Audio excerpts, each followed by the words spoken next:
Okay. Here we go. I think I have like a zit right there. Just like, oh, my skin hates me. Oh, that was low energy. That felt fake. What is even that? I feel like I'm so off my game today. Good morning. Happy Friday. You've survived another week. My name is Josh Tyler. Welcome to My Privileged Opinion. Today we are going to be talking about boundaries.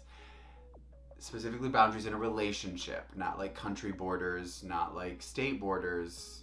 Boundaries in a relationship. Because they're important.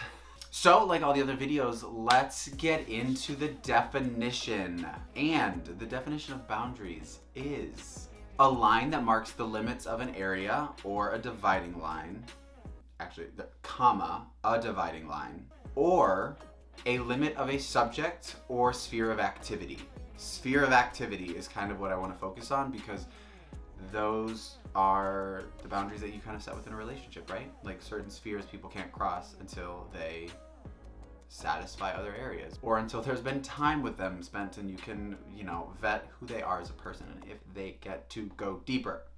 This topic around boundaries hits very close to home for me because one, it took me a very long time to understand my own personal boundaries, but then two, how to set those personal boundaries. I grew up with a father who didn't think that he needed to respect boundaries because it was his house, his rules. Boundaries are essential because they help tell people how they're going to interact with you and then guide them to discovering your full self and who you are as a person in a way in which is safe and comfortable for you.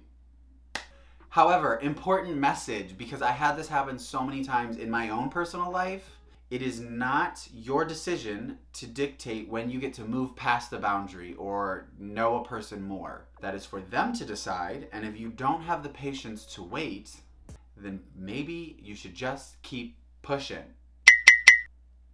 In continuing to use the example of my father, I was conditioned through my childhood to believe that my boundaries didn't matter. If I asked for privacy, it was denied because it was his house, he could go where he wanted.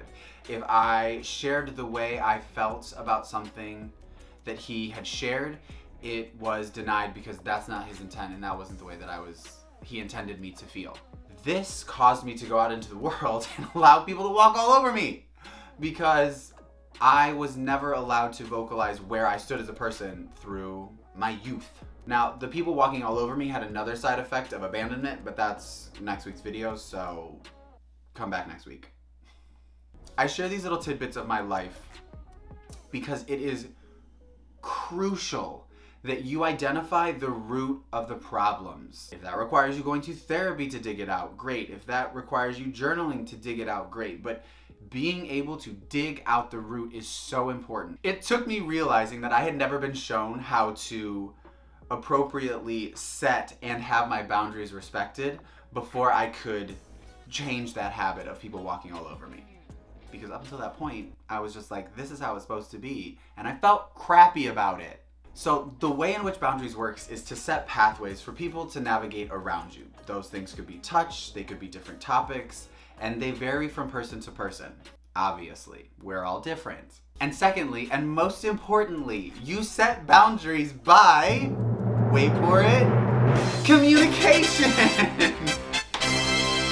You have to communicate them. 9 times out of 10, someone is gonna cross a boundary that they didn't know was there, and it's your responsibility to say, whoa, don't really appreciate that, or hey, can we roll back a little bit and take it a little bit slower? I'm not really comfortable or at that place yet. It's your responsibility to communicate them. People cannot read your minds. It's very important to note that boundaries are not barriers. Barriers keep people out, boundaries guide people. And if you are continually setting barriers, you need to ask yourself, one, why you're setting barriers, but if it's towards a specific person, why you're setting barriers for that person. Because maybe you just need to remove them fully from your life. I hope today's video was helpful. Please, in the comments, write. It's all very personal. Nobody's gonna want to share stuff. Ugh. If you want to write a comment, write a comment. If you don't want to write a comment, don't. I don't care. Please make sure to like, subscribe, do all that jazz. Share this video, maybe with people. I don't know. At this point, I'm just making YouTube videos because it's fun and I feel like I have important things to share because I don't know. I feel like we're just wasting time on the internet. I hope you all Have an amazing weekend. Be positive, go out into the world, be good and do good, and I will see you next week. Bye. That was like a really good stream of consciousness. Oh my god, I didn't look at the background. What does that look like? Okay, it's all okay. Okay, great.